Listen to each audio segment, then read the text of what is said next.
É claro que você precisa estar atento ao futebol para se importar em ganhar a Copa do Mundo. Embora tenha se espalhado para todas as nações do planeta, ela encontrou obstáculos aqui e ali. Nestas nações, outros esportes se encaixaram. A história mostra o porquê. Para entender por que o futebol enfrentou esses obstáculos, temos que ver a história. Irlanda. A anglofobia foi um fator nos anos de vida selvagem do futebol na Irlanda. A Irlanda tinha uma longa história de futebol, jogando internacionalmente até nos anos 1870, século XIX. Mas questões nacionais ficaram no caminho. A Associação Irlandesa de Futebol era o único órgão desportivo irlandês importante sediado em Belfast, o bastião britânico na ilha. Os outros dois grandes desportos vieram sob os auspícios da Associação Atlética Gaélica dos Nacionalistas Irlandeses, a GAA. Não só a GAA promovia o esporte, eles também promoviam a língua irlandesa, a cultura irlandesa e guerra contra os britânicos. Desde o início, a GAA proibiu os futebolistas de se juntarem. O futebol de associação foi denunciado como não irlandês. Instalações gaélicas foram fechadas para o futebol. Em vez disso, os campos gaélicos foram usados para treinar milícias republicanas, entre os jogos da estranha final irlandesa de futebol da GAA.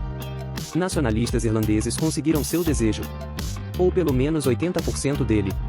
A Associação Irlandesa de Futebol permaneceu no norte, onde não podia representar o sul. Dublin logo montou sua própria Frente Popular da Judéia. Em seguida, décadas de disputas se seguiram, pois ambas as organizações afirmavam representar toda a Irlanda. Foi necessária a intervenção da FIFA para resolver a questão até onde eles estão hoje. Ambos terminando com menos do que quando começaram. Uma pequena mão de obra, menos recursos e as piores ligas domésticas como resultado da divisão. Irlanda.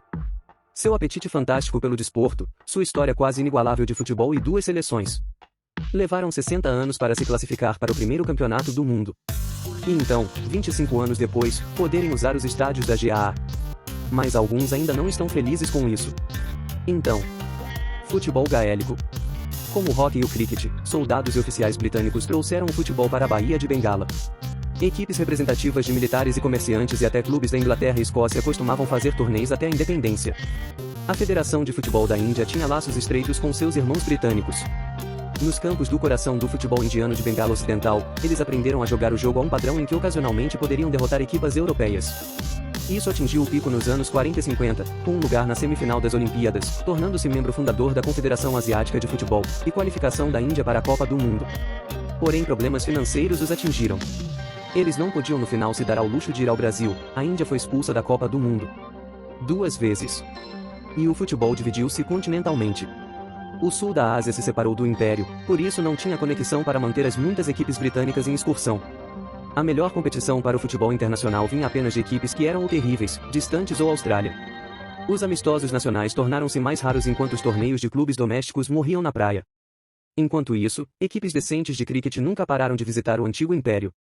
As equipes de cricket permaneceram sendo oponentes de primeira classe para os sul-asiáticos, e a Índia se tornou membro da ICC e equipe de teste status. Em 2020 o cricket internacional foi trazido para dezenas de milhões de pessoas que não puderam se sentar para uma série de testes de 5 dias. Então, cricket. O futebol nos Estados Unidos teve um relacionamento um pouco mais complexo.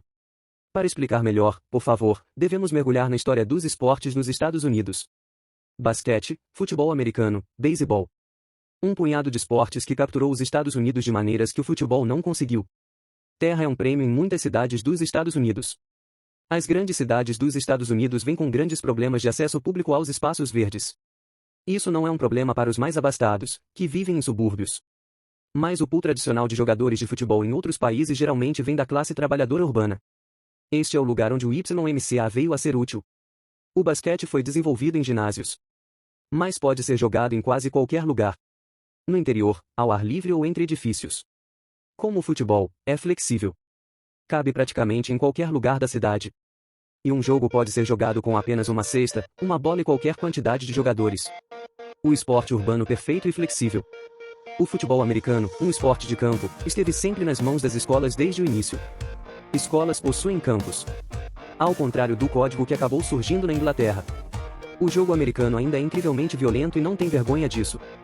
E desde que não há nada como ir trabalhar na segunda de manhã com demência e um tornozelo quebrado, sem profissionalização.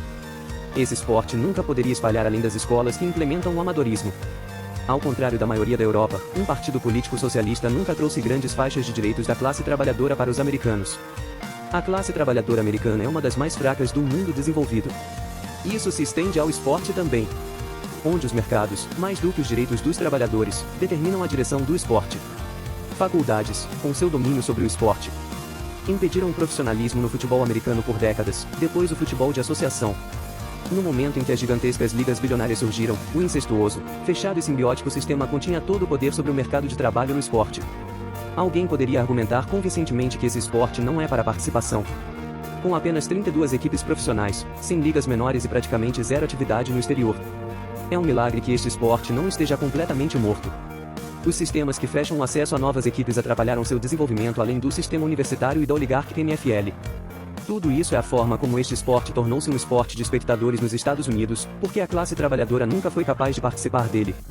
Este é um desvio espetacular do futebol na Europa, onde os torcedores se sentem os proprietários das equipes, onde os protestos contra os donos são uma parte regular da experiência dos torcedores, mesmo no que diz respeito às leis da Bundesliga alemã, onde os torcedores são permitidos a controlar sua equipe. Nos Estados Unidos, isto é uma coisa rara, bem rara. 50 mil pessoas da classe trabalhadora com uma tarde livre de sábado em 1900 poderiam jogar futebol em Londres, mas em Boston assistiam ao beisebol. Quanto ao motivo pelo qual o beisebol se tornou popular, bem, isso foi apenas o primeiro. Preencheu as seções do calendário, a carteira, e infância e coração do público que o futebol ocupou na Europa, muito antes de chegar ao coração industrial da América. Inteligentemente, o beisebol profissionalizou cedo e atraiu melhores talentos, proporcionando o melhor entretenimento que outro esporte na mesma área não seria capaz de competir. E embora diferentes ligas tenham subido e caído, um sistema saudável de ligas menores se desenvolveu e se manteve. As ligas de soccer dos Estados Unidos não tiveram acesso ao mesmo conjunto de talentos nem uma classe trabalhadora capacitada comparável à que as equipes europeias puderam utilizar. O sistema universitário adotou o futebol apenas nos anos 50. Sendo incapaz de apoiar as ligas nacionais de futebol, uma vez que as equipes de clubes eram deslocadas de campos ocupados por outros esportes, as multidões para o futebol foram superadas pelos esportes mais estabelecidos da América. Futebol de clube se dividiu entre duas organizações na década de 1920 quando a Grande Depressão atingiu, nenhuma liga era saudável o suficiente para sobreviver. O basquete sobreviveu, sendo o esporte de participação das cidades. O futebol americano sobreviveu, através do apoio invulnerável das faculdades. Beisebol sobreviveu, como o esporte de espectador que chegou lá primeiro. Ligas de futebol morreram de novo e, de novo. E de novo. O jogo internacional manteve-se principalmente amador e sofreu dos mesmos problemas que a Índia. Isolamento, falta de boa posição internacional, e competição por audiência com outros esportes que amadureceram cedo nos Estados Unidos e criaram grandes mercados domésticos saudáveis para o seu jogo profissional. Então, basquete, futebol americano e beisebol. Canadá. O Canadá é apenas frio, não é? Então, hóquei no gelo. Antiga União Soviética e China.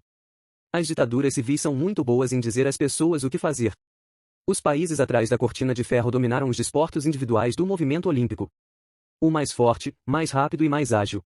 Desportos com medidas objetivas que se dobram à vontade do determinado. China e a União Soviética, com suas vastas populações, não só poderiam escolher entre os espécimes mais fisicamente capazes para formar suas equipes olímpicas, mas também os mais capazes mentalmente, aqueles que poderiam suportar 8 horas por dia de treinamentos implacáveis. O levantador de peso mais forte sempre vence. O velocista mais rápido sempre vence. Mas as equipas de futebol vencem através de uma dança elegante de criação e restrição de espaço. Grandes saltos no esporte são desenvolvidos por grandes mentes. Os indivíduos que pensam à frente do seu adversário vão ganhar mais facilmente do que um com jogadores maiores, mais rápidos e mais fortes. Por razões óbvias, as ditaduras raramente promovem grande pensamento individual criativo. E quando fazem, esse brilhantismo é rápido em ir embora. O futebol de clubes nas ditaduras é usado como uma ferramenta de prestígio para a classe dominante. Os clubes favoritos ou mais geralmente, equipes da capital do país recebem vantagens injustas, seja por meio da alocação de recursos ou simplesmente por corrupção. Os legados disso são profundos e permanecem após a queda dos regimes. Em democracias com economias diversificadas, vemos cidades industriais e outras cidades dominando. Em ditaduras, capitais. A China não foi apenas parte do movimento olímpico em que o treinamento ditatorial é um instrumento contundente da instrução esportiva, mas continua sendo parte do mundo em que o esporte ainda é tratado de maneira diferente. Como a maioria de sua região, a China era um país desesperadamente pobre quando adotou o futebol, e desde então, o esporte nunca esteve no topo da agenda, mas eles mudaram recentemente de tática, declarando a intenção de vencer o campeonato do mundo até 2050 e encorajando o crescimento do jogo mundial dentro de suas fronteiras. Ainda é uma ferramenta de prestígio apenas de uma maneira diferente do que para os soviéticos, internacionalmente, não doméstico. E o esporte ainda desempenha um papel secundário na Ásia Oriental, onde o trabalho e a educação são os campos em que os governos determinam e encorajam a população a passar a maior parte de suas horas de vigília. Isso contribuiu para o incrível desenvolvimento econômico do leste asiático no último século, mas não para o desenvolvimento do esporte. Na Ásia Oriental, o tempo de lazer é muitas vezes visto mais como um custo de oportunidade. Para cada ano não gasto em ditadura ou pobreza extrema. Coreia do Sul, Japão, Taiwan, Hong Kong, Singapura e China. Gastaram na sala de aula, no escritório e no chão de fábrica. Então, ginástica e matemática.